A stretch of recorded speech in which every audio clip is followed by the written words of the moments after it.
Yeah. What is up? Welcome to Big Kid with Will Bryant. I'm your host. I'm Will Bryant. And we back at it again. Another week, another episode. I will do my best to be here every week, no matter what. Let me take a sip of coffee first. Coffee. Heard that right? That's 2 weeks in a row that I'm coming at you with the morning edition of this episode of this show. Coffee to get my brain in the game. I'm not gonna lie. It's my second cup. I'm a little bit jittery right now. I'm a little on edge. I got a lot of energy, which is weird because I woke up really drowsy. Took some NyQuil last night because guess what? Your boy is sick again. Shocker, surprise. We're now on episode 25. And I believe I've been sick for probably 20 of those episodes. I had a good streak of like maybe 2 months, maybe 6 weeks where I wasn't sick, and then bam, got hit with it. So I did my routine, you know. I've been taking my vitamin C's. I've been taking my Tussins. I've been drinking my Dayquil. Popping my Dayquils. Throat lozenges. I have probably not said that word in my entire life, but for some reason, cough drops, there you go. The phrase cough drop completely escaped my mind at that moment. So I just scoured my brain and I was like, what else are they called? And I suddenly remembered like my second grade teacher, Sister St. Rosemary. Yep, that was her name. I went to a Catholic school way back in the day. I'm so old that my memories of Catholic school are in black and white. Sister St. Rosemary definitely at one point offered me a throat lozenge in my life. And why that term is where the Rolodex in my mind stopped, no idea. It's the pressures of recording and being on live air. Your brain just decides to live air, like I'm fucking broadcasting to millions of people right now live. I know I'm recording. I could press pause and redo it if I wanted to, but I'm not gonna. It's amazing how your brain in moments like this just decides to forget words that you have never forgotten in your entire life. Like cough drop. And then what did my brain allow me to remember? Fucking lozenge. Throat lozenge, cough, whatever the fuck I said. I've heard that you shouldn't curse in like the first 10 minutes of your podcast episode because it like immediately demonetizes you. And obviously I'm not making any money off of this yet. But I think about that every time. And I'm not going to lie. I was going to curse like 2 minutes ago and I didn't. And I already fucked it up in minute 3 anyways. So I am completely useless when it comes to that. For you guys watching and not listening, you might be wondering, why are you dressed like that? And for you guys listening and wondering, dressed like what? Patience.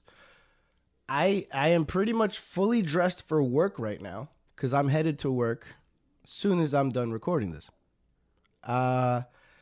I've got my fly little shirt on. I've even got sunglasses on, which is just to be a douchebag. I've got to admit, there's no reason I can't just put my sunglasses on right as I'm done recording. But I'm choosing to have them on right now.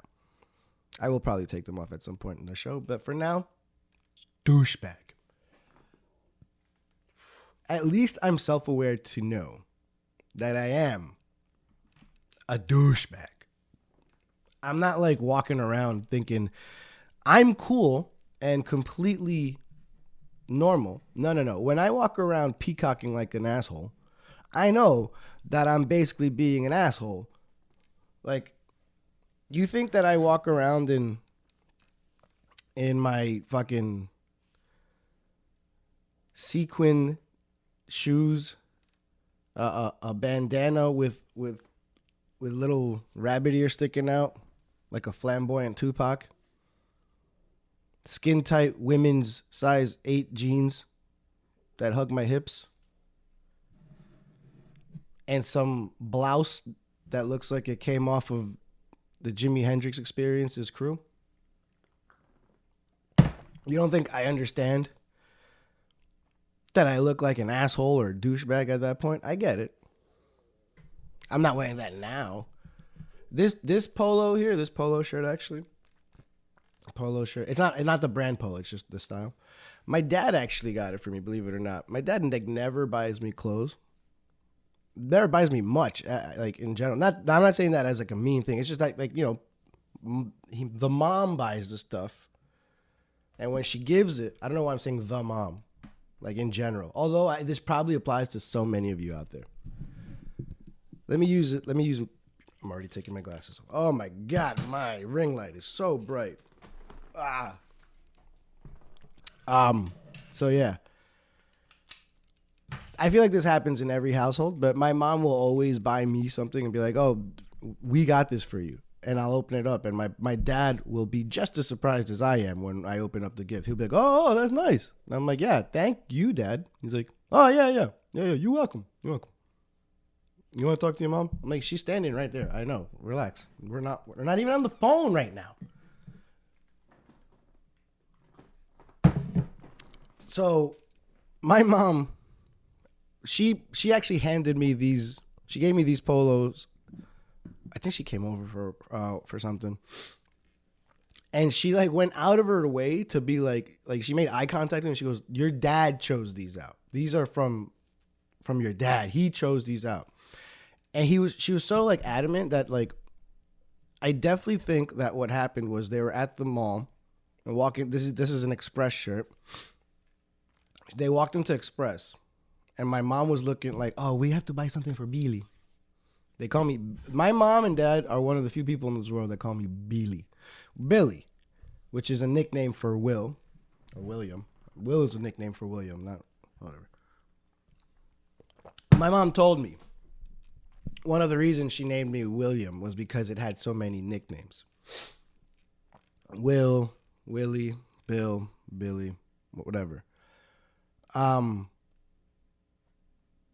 they call me Billy, but with like that Spanish accent. And a lot of people in my family do that too. More the older, like my aunts and uncles would like, "¿Dónde está Billy? Where's Billy?" And there's like one person I think in my life right now that I'm not related to that will actually call me Billy, and that's James, and that's because he's heard both my parents call me that. And normally, I never liked Billy. I never liked being called Billy by anybody else besides my parents, because to me, Billy is like some white kid in Long Island that grew up with like a yard. Billy, it was like, it didn't feel like me. I don't know. Billy with the Spanish accent, that was fine, never bothered me. So if someone else tried to call me Billy and it had that like Americana sound and twist to it, I was always like, don't really go by that. Especially when growing up, Power Rangers, dun, dun, dun, dun, dun, dun, the Blue Ranger, what's his name? Billy. That's his name. So that name was out there. And I, maybe if Billy was the cool one, the Black Ranger or the Red Ranger, maybe I would have like embraced that name a little bit more. But it also didn't help that we had a president named Bill Clinton. I didn't really exactly aspire to be like the Blue Ranger or the affair having saxophone playing president we had at the time. So I always like would put the kibosh on people calling me Billy, but for some reason, like when he calls me, he actually kind of puts a little bit of an accent. But whenever he calls me Billy or Billy, he's the only non-Hispanic person, the only person not related to me, James, has ever called me that, and it doesn't instinctively bother me. Doesn't like. Nothing starts rumbling in my soul when he says it. It actually comes, I think, from a term of endearment or from a place of endearment. Now watch, everyone that listens to this is going to start calling me that, and it's going to piss me off, and I immediately regret saying any of this out loud. But we're not starting over now. It's 10 minutes in. Not starting over now. Fucking, my friends are just, everyone's just going to call me Billy and tell me to smile and end with a year from like here on out. And I'm going to be really pissed off about that, and it's all my fault. Why did I start talking about that? Oh, yeah. So 100%, my mom was in Express and was like, we have to buy a shirt for Billy. How the fuck did I remember that's what I was talking about? And my dad, who never participates in anything like this at all, was probably just straggling along in Express and saw these two shirts hanging right next to each other. And he said, oh, these are nice. These are nice for Billy. He probably like grabbed them and showed my mom. He's like, oh, look, this is for Billy. This would be nice. And my mom was probably so dumbfounded that my dad actually put any effort into picking out something for me that she was not going to like deny him. She wasn't going to be like, no, not these. For the one time in his life that he ever suggested an article of clothing. She was like, you know what? Wow. She saw the uniqueness in this moment and was like, okay, then these are the shirts we're buying for Billy. And I don't think my mom liked the shirts because when she gave it to me, she went out of her way to be like, your father chose these, all right? And like in her face, it was like, I had nothing to do with it. Do with that as you will. And I remember just being like surprised, like really? Like, Dad chose these, and he was like kind of like anticipating, like, yeah, they're nice, right? They're nice, yeah. And I'm like, wow, yeah. This is the first time I'm wearing this one. This is like a brown one with a bunch of floral shirts. I knew my dad picked them out because the other shirt, it's exactly the same shirt, just in white. He got me two shirts, but he only thought about like one. And he was like, I like this one. Let's repeat it again in another color. And give them both. And that's it. If there was three in the color, he might have bought it. The other shirt is exactly the same, just white. And I like the white one, the white and black one, better than this brown and black one. I probably wouldn't buy myself a brown and black shirt. But the white and black one I've worn many times and actually has always kind of gotten me a good reaction. I wore it to my last job interview. So it helped, in a way, I feel like it helped me get the job at the Comedy Cellar. That was my dad's shirt that he got me that I wore for that. I remember I paired it with like these like pants one day and took it and wore that outfit to Keith and Tiffany's rehearsal dinner before the wedding. And I remember just like taking two things that I didn't think went together and putting them together, and I was like, this looks nice. And I couldn't believe that I was going to like a wedding or like a rehearsal dinner and getting compliments on my outfit, and half of it was chosen by my dad. I'm like, wow, he would be proud. Or honestly, he would just probably have forgotten that he even bought that shirt for me in the first place. Never wore the brown one though. So I'm wearing it today for work, took the tag off, and actually now that it's on, I don't think it looks that bad. I was skeptical about brown because like my skin color is so close to the shirt color that I just felt like it wouldn't really, I don't know, pop or whatever. But, I'm liking it. What do you guys think? Let me know.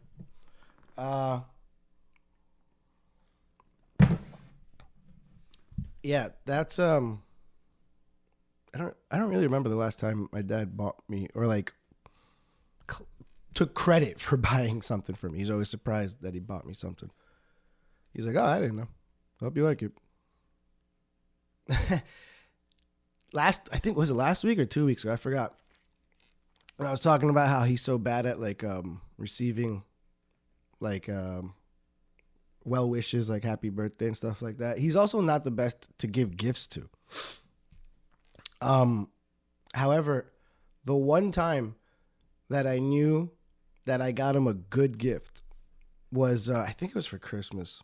And before we went out to our family's house for Christmas Eve, I went out to Best Buy to pick up his present that I had already like paid for and ordered the earlier that week. And I bought my dad a large, I forget how many inches it was. I bought him a TV, essentially, a new TV. Really big, flat. He didn't have like a flat TV before that. He still had one of those boob tubes, I think they call it.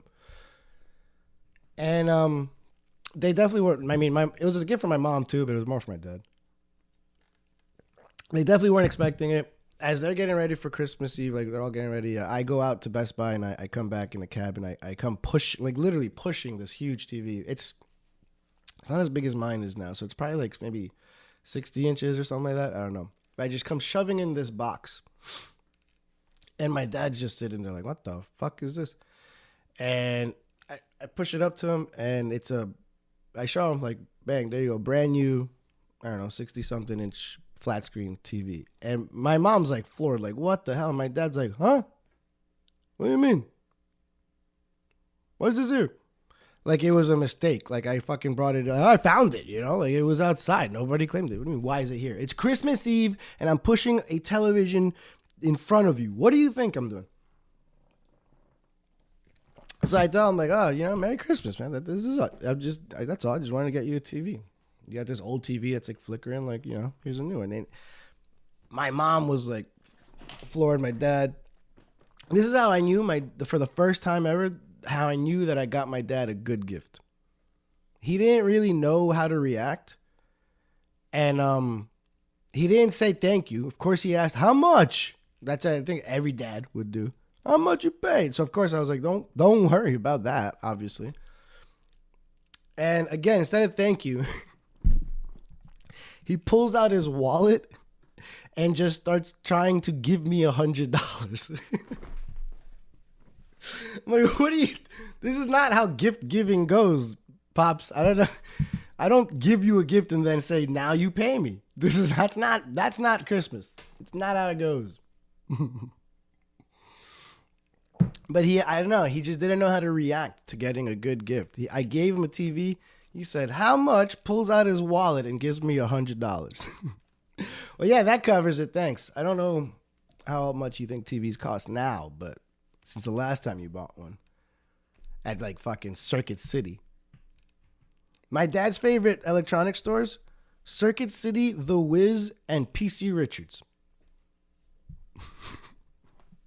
He's probably also bought like a couch at PC Richards too, because he's like, well, it's a good deal. I'm here. Whatever.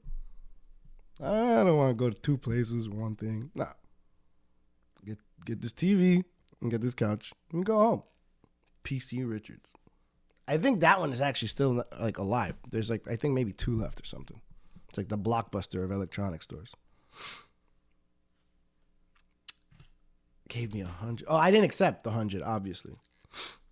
So, that was a funny one to me.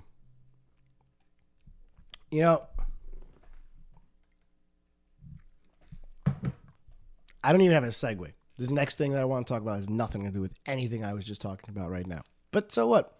You're with me? Hold on. I'm going to take you for a ride. That's the song from Marvel vs. Capcom 2. I apologize to everyone out there. That was really nerdy of me. So I was outside smoking a joint. Not just now, although I was smoking earlier today. I always like want to come into this podcast with a lot of energy.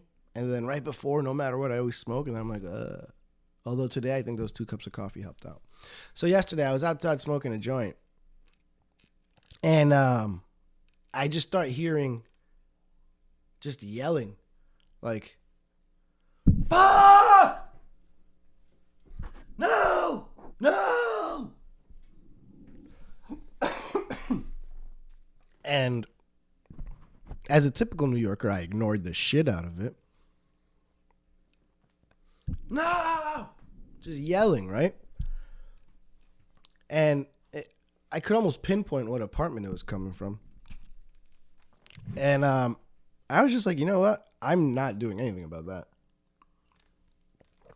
And without a doubt, no one in the vicinity did anything about that. I always just kind of assume that if someone's yelling like that, I assume they're playing a video game. That's where where we are now in society. Before, when we used to ignore it, it was just, you know what? Not my business. Bob next door is married to Linda. Why did I choose Bob and Linda? Fucking, like, literally from Bob's Burgers. But anyways, Bob next door, if he wants to beat Linda down every Tuesday night, like clockwork, it's none of my business. They're married. That's on them. Now, we just assume, like, you know what? He's playing a video game. They're playing a video game right now. You can hear, like, chaos. Something can be thrown across the room. They could be yelling about killing, literally be yelling about killing and murder. No, don't fucking shoot me. You're shooting me. Why are you shooting me? Don't shoot me. Don't shoot me. Fuck you. And I will just assume someone is having a really bad round of Call of Duty. I could hear the gunshots going off, and I will just be like, that motherfucker has a really good surround sound system there. He must be a streamer. He must be on Twitch. That's obvious. There's obviously not a murder going on. He's on Twitch. If I hear the breaking of glass, I'm like, well, damn, he's really passionate. He just threw something because he lost. I have been there. There is a reason that I don't really buy Madden football anymore. I have lost so many controllers in my lost, like they fell in the upside down or something. I have broken so many controllers throughout my life. It probably started with a PS2 controller. Then perhaps one day an Xbox 360 one. And I'm sure a PS4 controller died one day. I don't know if I've ever broken a PS5 controller. Well, I have two. One doesn't work, but it's not because I threw it. I don't think so, at least. I don't know. Madden was bad for my health, man. I don't know why, but I fucking sucked at that game. I still suck at that game. I once taught someone else. I taught James how to play football. No, I taught James what football is just so he could play Madden. And then I had to teach James how to play Madden. And then when we play each other, he proceeds to set the single game rushing yards record on me by running HB ISO up the middle all game long.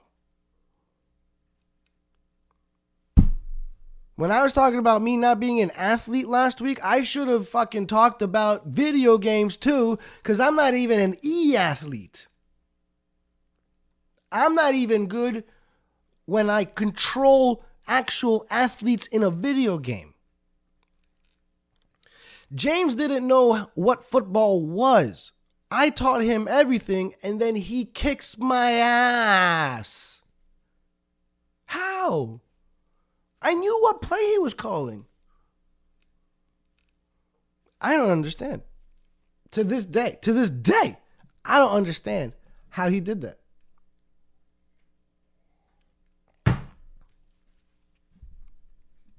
So I've been there, man. I just assumed that my neighbors lost and are mad as hell. Don't hate the player. Hate the game. And the game of Madden ruined me so often. You know what? I stopped playing Madden, and it then became the one game that I play online, used to play online, is UFC. It was the only game I thought I was maybe decent enough to play online. And guess what? Nah, wasn't. I lost so much. And I would just, no! God damn it! Yelling. Wanting to just knock me out. You know, I see myself getting knocked out in a video game and I get so pissed off. I'm like, you know what? Knock me out. So I don't have to fucking feel this right now. I deleted the UFC game from my PS5 memory. Gone. And you know what? I haven't yelled at my TV in so long. I missed that game. But for like my health, I'm not reinstalling it. Because I've thought, like, what do people think is going on right now as I'm yelling? God damn you! How did that knock me out? You gotta be fucking kidding me. You know when you lose a video game, suddenly nothing around you makes sense. What are you fucking talking about? That doesn't make any sense at all. That's the fucking stupidest shit I've ever heard of in my life. Everything is so extreme. We tell women not to be so dramatic, but then fucking look at us losing a game of Halo. Are you fucking kidding me? He shot me from over there? No way. That doesn't even make sense. Who put this game together, dude? How did you get a job in video games if you allow shit like that to go on? Are you kidding me? And then we'll turn around and tell a girl, stop being so dramatic. It was just your grandmother. What did you want her to do? Live to fucking 120? Stop being so dramatic. We went to the funeral. We'll turn right back around. Sit down in that whatever we wore to the funeral and get right back to it. Oh, come on! Are you kidding? No way! This bullshit doesn't make any sense, man. This doesn't make any sense in the world. Your girl's telling you to be quiet. What? I'm playing in your grandmother's honor. I was gonna win for her. But because someone failed video game programming in college, I lost. And you know what else is lost? The honor in your grandmother's memory. Blame them. Blame Blizzard. Blame Activision. May she rest in peace. The things that we're okay with being dramatic about, but then we'll gaslight the shit out of the other sex for. I remember I lost in Madden in the I was playing with the, you know what, this sentence that I'm about to say probably absolves, it's the reason why I deserve no sympathy. I chose to play with the Jets, so obviously shit was gonna go wrong, right? But no,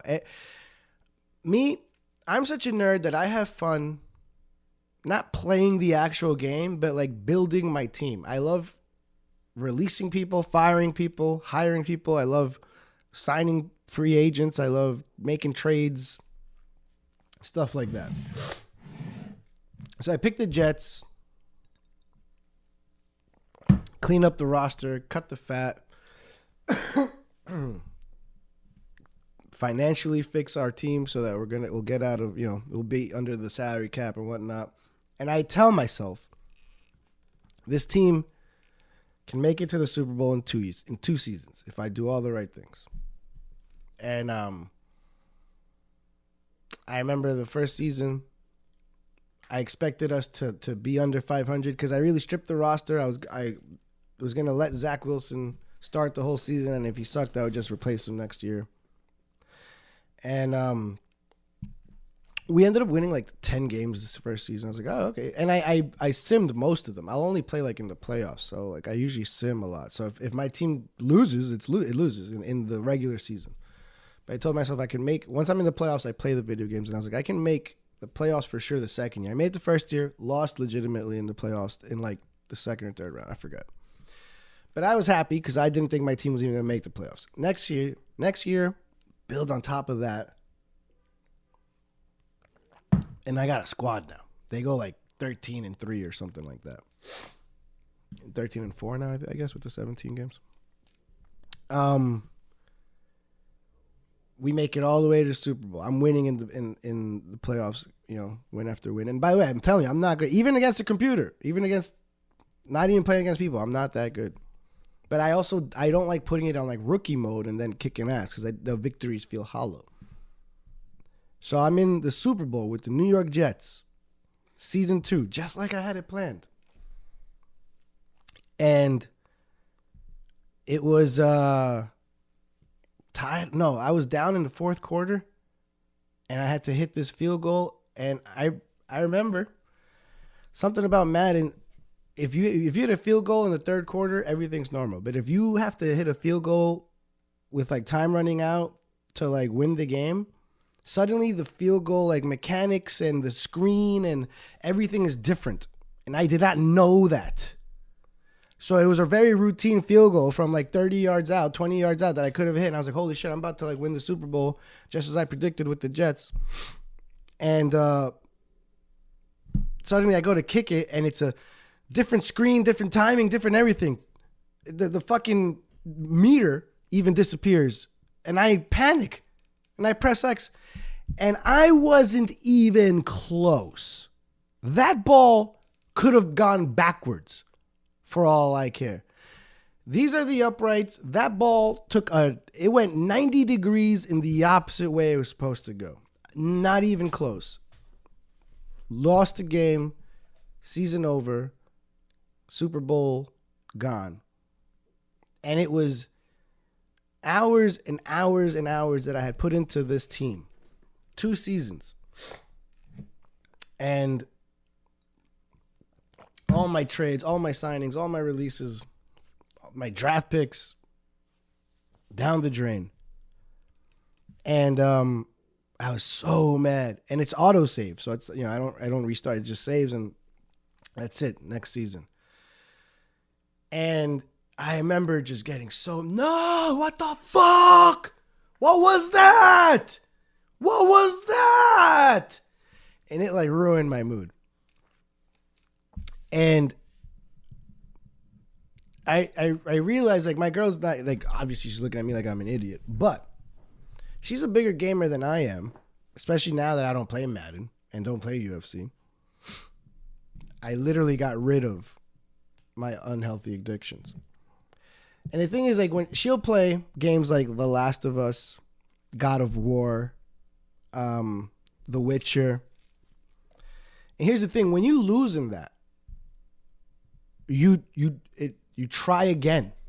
Press X to try again, to restart quest, retry mission, restart level, restart chapter, whatever it is. You try again.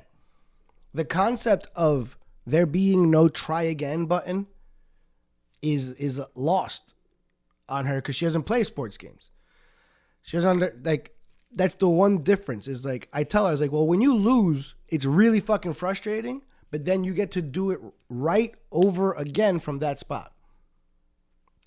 When I lose, that's it. That loss is now there for the rest of however long I keep trying to play this game. And I have to do this all over again just to get to that same point. It's different in a sports game. And for somehow, I let that be the reason why I just get so fucking crazy. And I realized, I was like, you know what? I gotta just not buy this game anymore. I gotta just like delete this game. And like I used to have it in the off chance that I would play one of my friends in it. And I never do. Because I'm the worst like at playing like sports online. So I just got rid of it. And now my girlfriend's the only one that yells at the TV now. And she will yell. She when she dies 50 times in God of War, oh man, I tiptoe around her. And I'm like, man, that used to be me. I feel like an addict that looks at someone new still like hitting the needle. And I'm just like, you have to reach rock bottom before you start improving your life, son. You ain't hit rock bottom yet. That's why you ain't hit rock bottom yet. She hasn't broken any controllers yet, you know? Good for her. Good for me, because it's my fucking controller. It's my money. She plays the PS5 more than me, but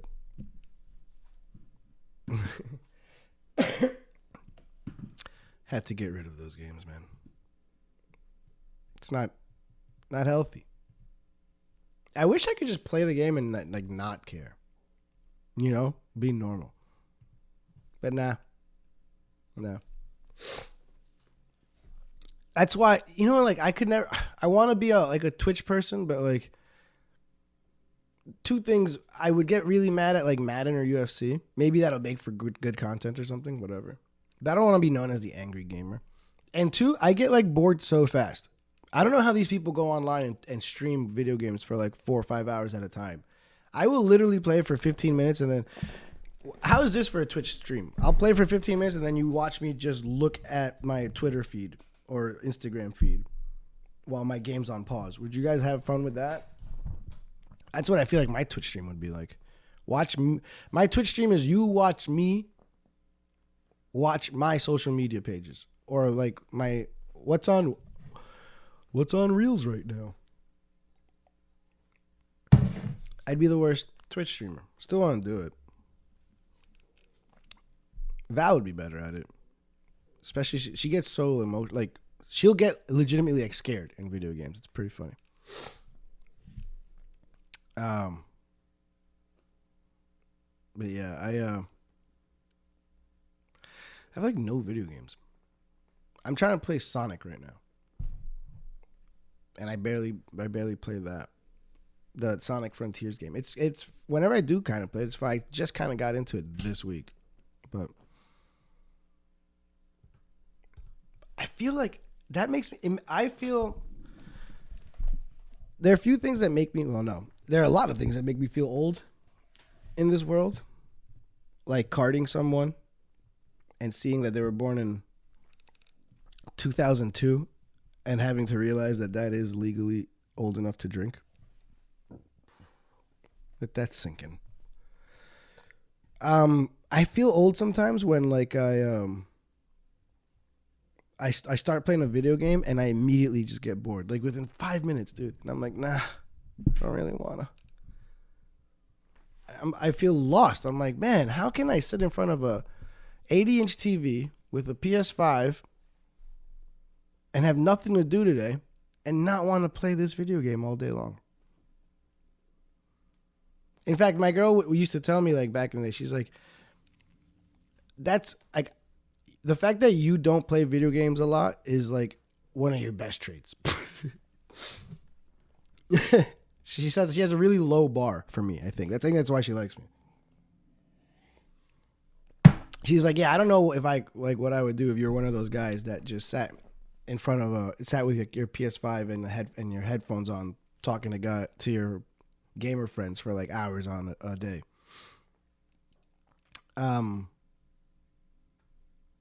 No offense to you guys that are.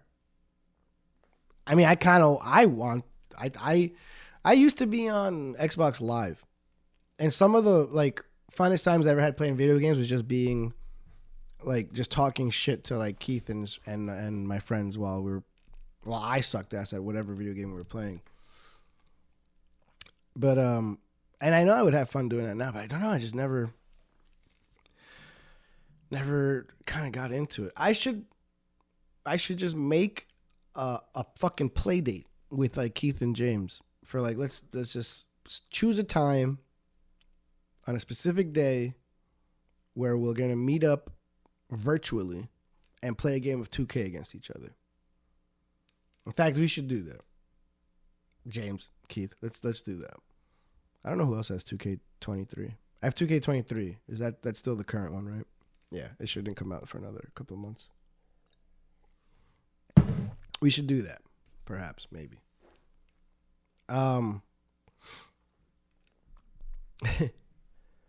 This is obviously a very random episode. I'm literally just looking through my notes, and I just have such random things written down.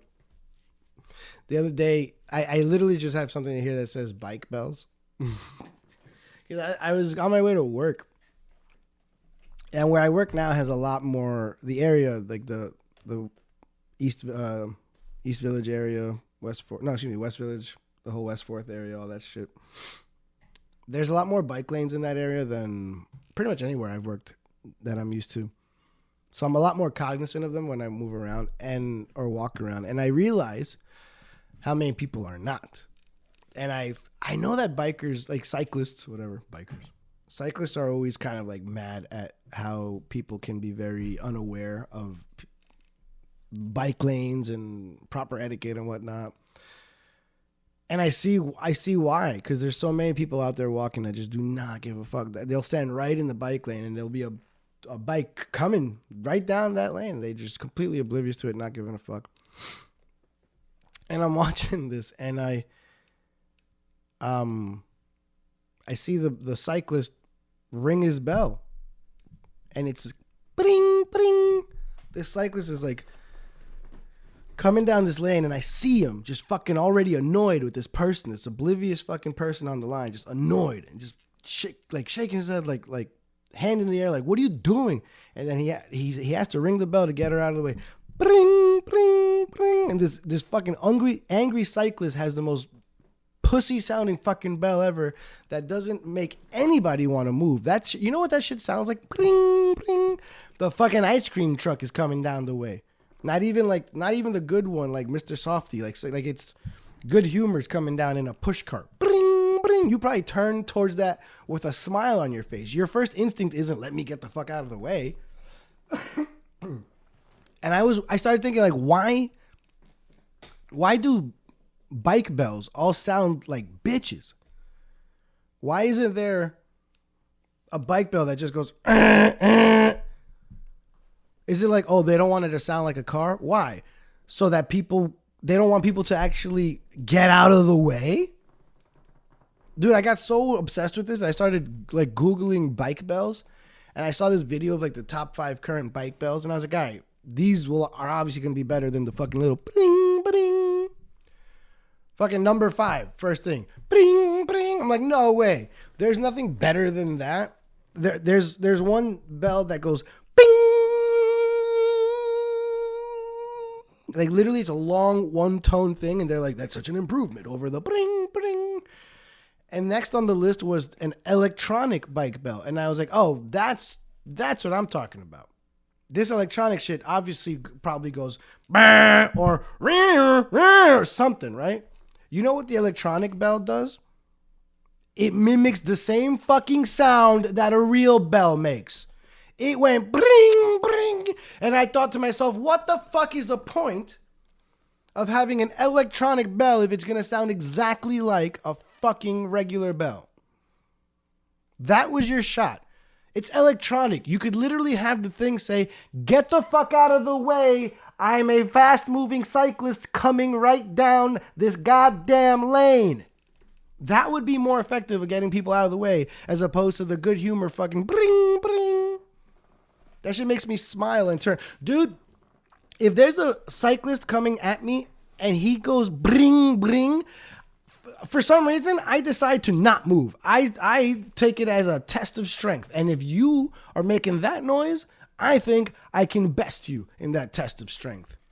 Get a real horn, and I will get the fuck out of the way. And so will everybody else in the fucking lane. I'm usually pretty good at getting out of the bike lane now, but that bike bell makes... Man, it ain't scaring anybody. It's the bitchiest bell ever.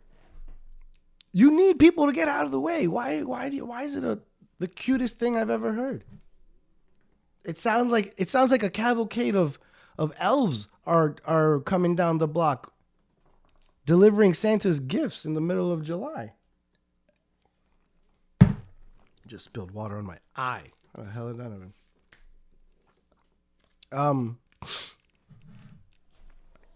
Yeah, the electronic bell sounds just like a real bell. That shit pissed me off. Pissed me off. So random. I know, but what can I say? You remember those car alarms? I don't know why I just thought about this. Probably because of the electric alarm thing. Remember those car alarms that instead of just going, they'd actually, this feels like mad 80s or 90s, but there used to be car alarms that spoke. I feel like if you're one of those people I carded and showed me an ID that says 2002 was your date of birth, that you've never heard of a talking car alarm. There used to be a car or a type of alarm system where if you got too close to the car, instead of it going, It wouldn't do any of that. It would literally be like, step away from the car.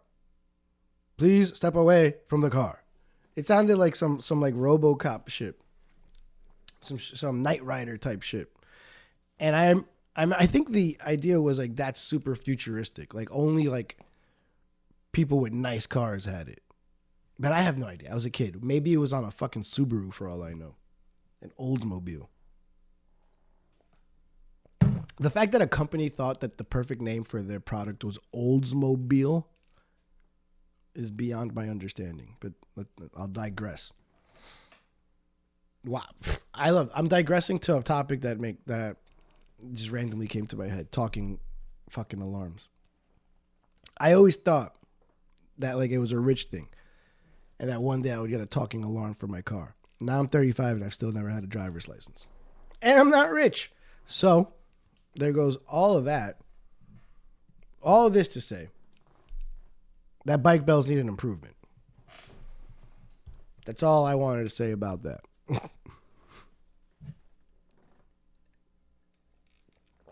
Oh my God. I've started to write down premises for jokes. Again, no segue. No segue here. I'm just fucking plowing through topics. Another just sharp turn here. You guys know that I said out loud that I gave myself the challenge that by the end of this year, before the end of this year, I will have my goal is to do a 5-minute set at some kind of like open mic or something of stand-up comedy. So that's out there in the ethos. I've really not done much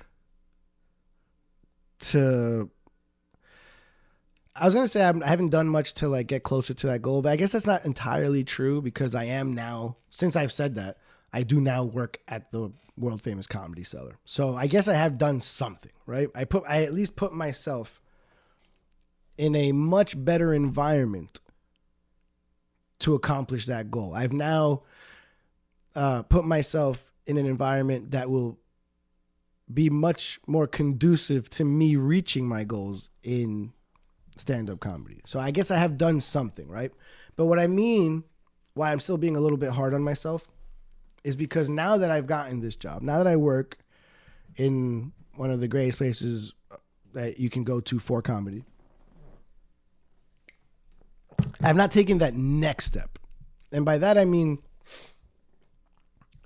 the thing that scares me or like that's most paralyzing to me in this new, I don't know, journey that I'm going on to do 5 minutes on stage, it's not what would probably stop or scare most other people. I feel like for a lot of other people, the scary part of stand-up comedy is actually going up on the stage and performing in front of people. I am a little bit nervous about that, but not entirely. If anything, that's my ace up my sleeve. That I'm a little bit nervous about doing it, but I also kind of know that I'll be fine on stage. And and by that I don't mean I know I'm gonna be funny on stage or I know I'm gonna kill it or be good. No. I just know that I'm not gonna have to battle the nerves or the anxiety of being on a stage or being in front of people the same way that other people would have to battle that. Because like I've said before, I don't have a fear of public speaking at all. And I think that's a big leg up for me in the ace up my sleeve, as I said before. It's a little bit of a cheat. So for other people, I think that's one of the bigger hurdles to get over in pursuing stand-up comedy is I have to fucking be in front of people and talk. For me, and it's not a fear, it's, you know, when you put something off, when you put doing something, when you put it off for so long, and part of it is because you're not sure if you can execute it the way you want to. The cop out to this is when someone says that they don't start something because they're a perfectionist and they don't want to do it wrong or whatever. That's the cop out, right? And that's not exactly me. It's not that I haven't started this because I'm a perfectionist. I haven't started this because I fully embrace that I don't know how. And what I'm talking about is a simple act of writing a joke or coming up with a joke. I think it's one of those. Do you remember in 40-Year-Old Virgin? There's a scene where Steve Carell is with like, it's not even his daughter. It's like his girlfriend's daughter or something like that at some weird circle meeting. And he admits that like he's never had sex or something like that. And somebody tells him that you're putting the pussy on a pedestal and that's why it's like fucking with him. I think in a way I'm putting the art of comedy on a pedestal. And that's why I'm, I guess, a virgin in comedy. That's why I'm the 35-year-old virgin when it comes to writing a joke. I've never written a joke because I'm putting it on a pedestal. I have a lot of, I was going to say I have a lot of respect for the craft. And I think that's part of that pedestal way of thinking. When I see a comedian that has like a joke and I realize like, wow, that was like a really well formulated premise, idea, and punchline, I kind of psych myself out. Now, I think I can be, or I am naturally funny, that I can be funny in the parameters of a conversation. If I'm talking one-on-one or if I'm speaking to a bunch of people in a group setting, I'm confident that within a couple of minutes I can say something that'll make somebody laugh. Conversationally, just, you know, it's not that big a deal to me. So on some level, I think that perhaps if I were to go up on stage and just do crowd work or something, that maybe I could succeed at that initially. Crowd work meaning I'm not telling any jokes that I came up with beforehand, but instead I'm just kind of riffing on the spot based on whoever's in the crowd. Hey, where are you from? What do you do? Stuff like that. But a joke, I don't know, that shit psychs me out.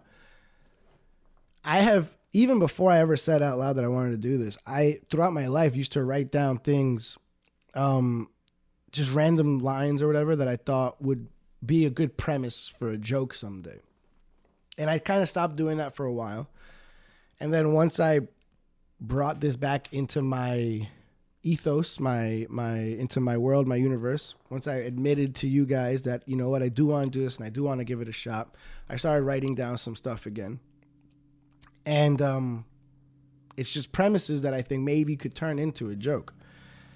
I remember I read through a bunch of my old ones, and man, I've changed a lot, like as a person from just a couple of years ago, because a lot of my premises back then were just so mean and like darker too. And I guess I was just an angrier person back then. I don't know. That I just found so many of them.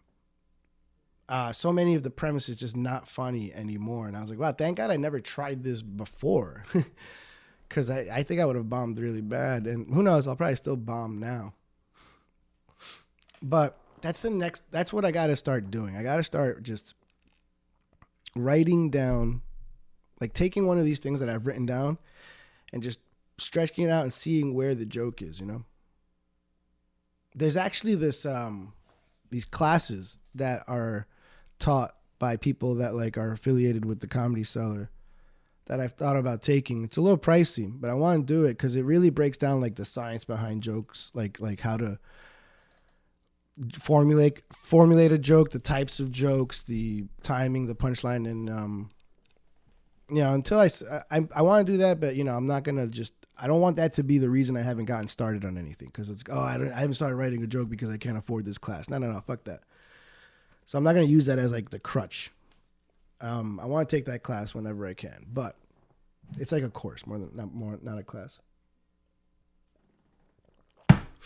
But real soon, I'm gonna just start getting to writing on something and seeing what that can turn into. So I'm sure there's a couple of you guys wondering, well, what have you written down? And there's part of me that doesn't want to talk about like my premises, because if I do one day turn these into bits or whatever, then I don't know, did I just ruin the joke now? But I'm so like far away. I'm so far away from even figuring out how to turn something into a joke that there's a very good chance that my finished product, if any of these ever turn into a joke, are just going to look, feel, and sound so different than what I wrote down in a notes app that I'm like, fuck it. Let me just talk about one or two, just randomly. And there is this one is so. I figured to be a good comedian, you got to be kind of like vulnerable, I guess. You got to put yourself out there a little. So there's definitely just going to be some like embarrassing stories and whatnot. Let's see, which one of these am I okay with like talking about? Let's see. Oh, wow. I kind of forgot about this one. So I have something here written down. It says Christmas present. And I remember this. For those of you that don't know, my birthday's on Christmas. Yes, Christmas Day. Not Christmas Eve, not the day after Christmas. Christmas, the 25th is my birthday. So I used to get, when I was younger, I was like the only kid in the family for a while. Like the next youngest cousin, when I was like 8, the next youngest cousin was 18. And so I was the youngest. I was the only one for a while that was like a kid. So when it was come Christmas time and the family was together, I was getting pretty spoiled when it came to gifts. I used to get like so many gifts that I had to take them home in like multiple trash bags. Quick sidebar. I remember when I had just gotten hired to work at Coach Leather, the leather goods, the handbag place. Yeah. And during my training, like my supervisor, like just for small talk, was like, oh, when's your birthday? Oh, Christmas. Oh, get out of here. Christmas Day? Yes, Christmas Day. And of course, everybody always asks if I got double the gifts. And I remember I told him, I was like, oh, yeah, man gifts. I used to get trash bags for Christmas, man. And I thought, in my head, I meant to get so many gifts that I filled up trash bags and took them home with me. And he just looked at me with so much pity in his eyes. He's like, damn, man. Your family used to give you bags of trash for Christmas? Like, what the fuck? He thought like I would open up the wrapper and there's just Hefty or Glad. Just a 50-pack of Glad trash bags. That was my Christmas present. I've never seen someone have more pity for me in my life than when my supervisor thought that my family gave me trash bags for Christmas. I don't know why I pronounced it like that, Christmas. Yeah, he used to think I got literal trash bags for Christmas. But anyways, he pitied me. I was wow. I was like, wow. Whoa. No, hold up. Mad gifts. All right, motherfucker. Mad PS2 games. Fuck you. Don't look at me like that. But I remember, around like 21, 22, back when I thought I was gonna get my license like a normal person, and not be a 35-year-old that doesn't have a license ever. I think my parents were like doing a little bit. I mean, now financially, my dad's retired. My mom doesn't work either, really. Like, so obviously financially, their best days are behind them. But during these better days, they had a little bit more money, and I remember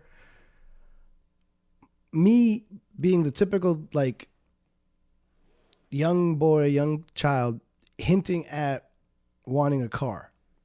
That it was about time that I start looking into that, blah blah. And my mom had kind of like been given in, like she was into the idea of it.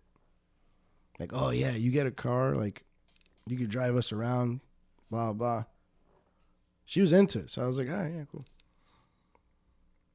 And, you know, months passed by, whatever. And here comes Christmas. And around this time, my family kind of stopped giving me those double presents. And I was getting one gift from family members if I was lucky. A lot of family members thought I aged out of gifts. And they had kids themselves now. So now I had to buy presents for their kids, and I wasn't getting as many presents in return, even though it was my birthday as well as Christmas. All good. That's part of growing up, I guess. But my parents always got me gifts, right? So I remember this particular Christmas, I was like, all right, I guess I'm growing up now because I don't need them trash bags anymore to take home gifts. And my mom waited to all the gifts were done to give me my gift. And she gives me this box. Well, it's gift wrapped. And I'm like, all right, thanks, Mom. And I open it up, and the box is for a GPS system. Like this is before there was like every phone had a GPS built into it. This is like when we had flip phones and I was playing Snake on my Nokia, you know? Or maybe I had a Nextel at the time. So GPS systems for cars were still way more prevalent than they are now. And it was a GPS system. And my mom and I always knew that, like, we joked about how the moment I got a car, I would need to get a GPS system because I'm bad with directions. And I see this GPS system and my head goes, holy shit. Is this like her way of telling me, like, am I going to open this up and there's like a GPS system or there's like a set of car keys inside? Like, what the fuck? Because it wasn't a brand new box. Like, it had been opened. My mind went racing immediately. Like, holy shit, there's a car outside with a GPS already installed on it. And I'm going to open this up and it's like car keys and a bunch of like tissue paper. Because it wasn't super heavy. And I open up that GPS, that box that said GPS, like Magellan on it or whatever. And inside are DVDs. A bunch of DVDs. Not even good ones. I remember one of them specifically was The Kingdom. With Orlando Bloom. I don't know why. I've never in my life to this day, I have never watched The Kingdom. I had the DVD though. And my mom's just sitting there like all smiles, like proud of her purchase. Because I was buying a lot of DVDs at the time. That's how old I am. I was buying DVDs. There was no streaming movies. I had a DVD collection. I had over like 200, 300 DVDs. That was my thing. And she bought me like 5 or 6 DVDs to add to my collection. And she, bless her heart, she thought the best way to give them to me was to package them inside a GPS system box meant for a car. And I remember like turning that box upside down, making sure that a pair or a set of keys didn't fall out. Nope, no keys fell. And of course, my dad had no idea what he had just gotten me. He's like, "Oh, that's nice. That's nice. What we get you? DVDs? That's nice. You're welcome. Thanks, Pops. You want to talk to your mom? She's right here. It's Christmas. You know how hard it is to act happy when you thought you were getting a car and instead you got The Kingdom starring Orlando Bloom? I acted better receiving that gift than Orlando Bloom acted in The Kingdom. I didn't even see The Kingdom, but I know that I deserved a goddamn Oscar for my reaction to that gift. Because there was no way that I was going to let my mom think that for 1 second I was disappointed in her gift. Absolutely not. Because that's your job as a son, right? A good son wouldn't do that. So I smiled, said, wow, I can't wait to watch all of these. Gave her a big hug and was looking for someone to nominate me for a goddamn Oscar, man. Never got that car.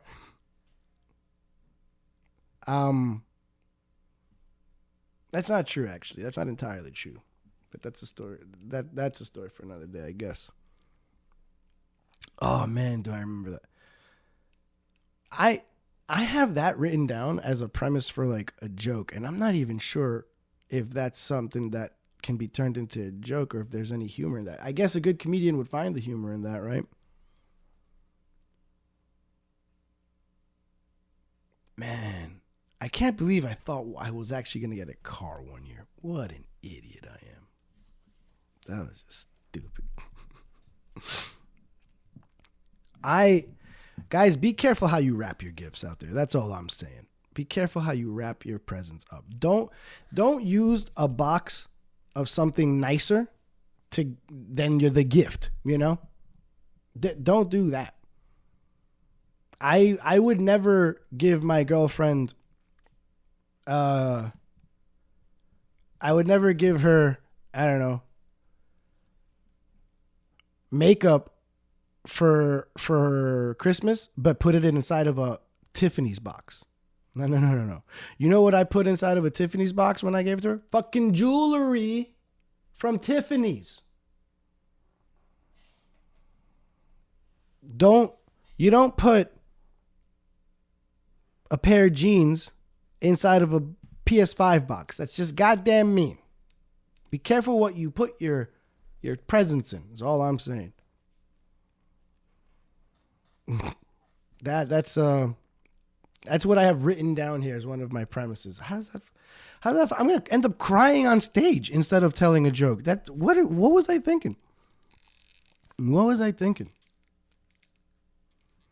Instead, I like this one. It's a lot easier and simpler. Old people take longer to get ready for less important things. When old people go out, they come back in an hour. They go to the bank and they come back. But for some reason, they take forever to get ready. Put on a hat, a tie. They fucking shine their shoes. They put on a suit to go to TD Bank and take out $20 when they could have just done it at an ATM.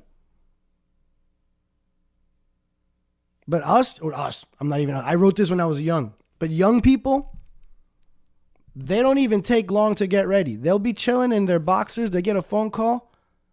They put on 2 pieces of clothing. They go out and they come back in a week.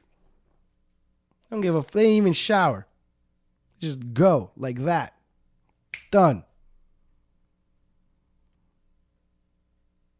Is that a good premise? Is that a good one? I don't know. I think that's a lot less dark than I get trash bags for Christmas and got tricked into thinking I was going to get a car. Package your gifts better. That's all I'm saying. Also, one time I was so drunk that I used the light on my phone to look for my phone in the dark, and I never found it. I like that one. That's how I'm leaving you guys today. That's all I got for. That's all I got to say about that. Be sure to rate and review the show on Apple Podcasts. Follow me at I'm Will Bryant. That's 3 words, at I'm Will Bryant. Bryant, like Kobe. This has been another episode of Big Kid with Will Bryant. I appreciate y'all. And until next time, peace.